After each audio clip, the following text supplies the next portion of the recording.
Hello everybody and welcome back, where I am also back. I've had a couple of days over in Belgium for SPA-FRANCORCHAMPS. That was amazing. You can see some footage on screen now of the event. I love the Formula 1. As you know, I do a lot of stuff in Gran Turismo on the channel, and my love of sim racing and racing goes far beyond that. And it was just a dream come true to be at the circuit itself and see the cars go up Eau Rouge and through different corners.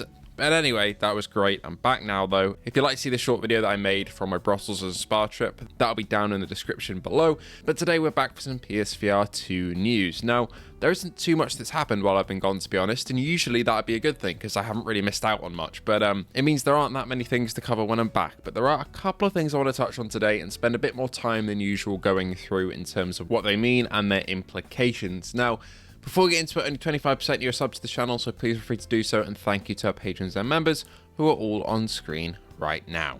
With that being said, let's start with Gran Turismo 7. Now, I'm very tempted to do a full video on this, to be honest, because I have quite a lot of thoughts on it, but a new update came out the other day, including a couple of cars, and only really one of them was that interesting to me, which was the limited edition Skyline, which I think there are only 19 of in the world, so it's very expensive in the game. It's 3 million credits, but it's a very rare car. But the other two cars were, I think, the Honda N1, if I remember right, and the Qashqai, which is, you know, an SUV, which we seem to be getting a fair few of over the last year or so of updates for this game. And ultimately, I'm just not really the most excited for updates like this compared to what we could be getting. I've seen a lot of creators talk about this over the last couple of days.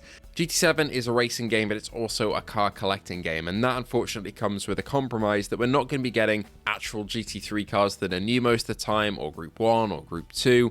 It's just not really a thing that happens with GT, and I've been trying to come to terms with that in my head in terms of what the game is going to look like going forward. It's very clear that they've shifted over to GT8 now for the main bit of development, which I'm very excited for, obviously, but it does kind of suck that we do just get a couple of cars that you add to your collection and then never use again with these updates, instead of getting meaningful new additions, you know, say in the GT3 class, where we've got a lot of fake GT3 cars that don't really exist or never really existed in that spec, at least, that we could be getting actual real models of to improve the racing online. But again, GT7 is a sim racing game, but it's not just a racing game. It's a game where Kaz adds the cars that he would like to have in his collecting game, basically.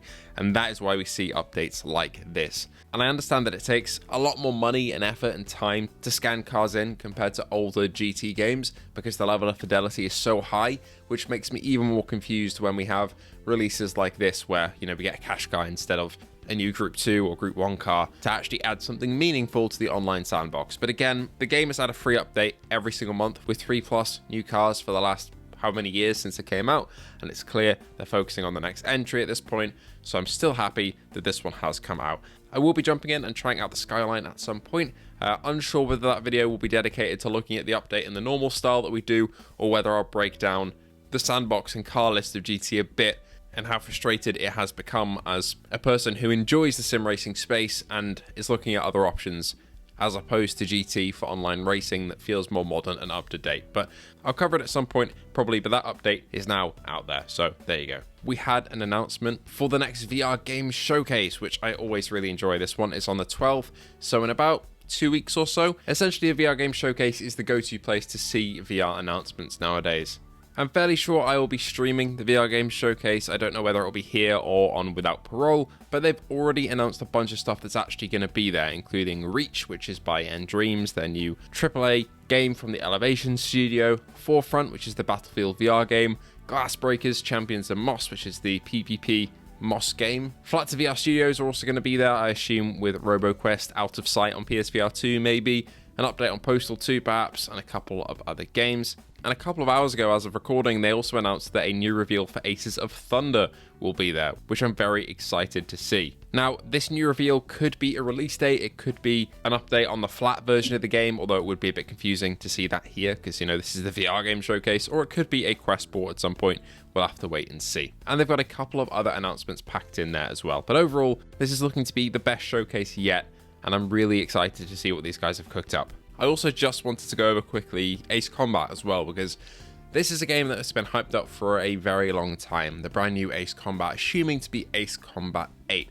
Now, the game creator of Ace Combat is very active on Twitter, and over the last couple of months has been talking about the game quite a lot in terms of internal testing, and talking about the development a bit in terms of different thoughts that he's had while making the game with the team. And I just thought that was worth mentioning because not a lot of people in the PSVR2 space talk about the possibility of the next Ace Combat game being in VR. But for me, from all the talk the team has said about how much they love VR in the past couple of years, I wouldn't be surprised to see it come to PSVR2. And I just thought it was worth a mention that the lead creator does talk about the game fairly frequently on socials, and it is still in active development. And to be honest, I could see it being revealed either this year or next, so definitely worth a mention there. We also got the addition of Blacktop Hoops available to wishlist on the NA store. Now, Blacktop Hoops is the basketball game that I actually played, I think, last year on Steam. And to be honest, even though I'm not really a basketball person in real life, I don't really watch it or play it, I had a good time with this one on Steam. It was really fun, and hopefully the PSVR2 port has crossplay, because the online multiplayer was actually pretty funny and entertaining, and challenging your mates to a shootout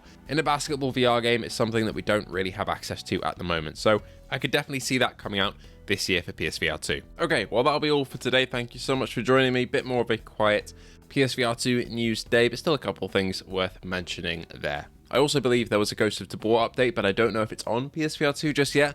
I remember seeing that it was delayed for PSVR2, so I want to hold off talking about that until I'm 100% sure it is on PSVR2, but we shall see. Anyway, thank you once again for watching, and I'll see you all in the next one.